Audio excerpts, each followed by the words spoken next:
నేల మీద కూర్చుంటారు. ఇప్పుడు ఎవరు నేల మీద కూర్చుంటున్నారు? ప్రతి వాడికి డైనింగ్ టేబుల్ ఉండాలి, డైనింగ్ టేబుల్ ఉండాలి. కారణం ఏంటంటే నువ్వు తిన్నది అరగడానికి నేను ఈ రోజుకి నేల మీదనే కూర్చొని తింటా. మన ఆయుర్వేదం చాలా గొప్పదండి. చాలా ప్రతి విషయాన్ని పరిశీలించి నిర్ధారించారమ్మా ఆయుర్వేదంలో. నువ్వు తినే విషయం కాడి నుంచి, నువ్వు ఉండాల్సినటువంటి తీసుకోవాల్సిన జాగ్రత్తల నుంచి, నువ్వు కట్టుకోవాల్సిన బట్టల నుంచి, తయారు చేసుకోవాల్సిన మందుల దగ్గర నుంచి. మళ్ళీ మనం ఆర్గానిక్ వెంట పరుగులెడుతున్నాం కదా సార్. అవునమ్మా, భూమి గుండ్రంగా ఉంటుంది.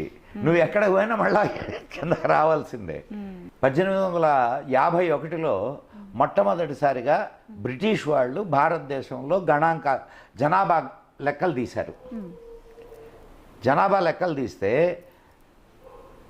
రోగగ్రస్తుల సంఖ్య ఎంతో తెలుసా నీకు? 8%.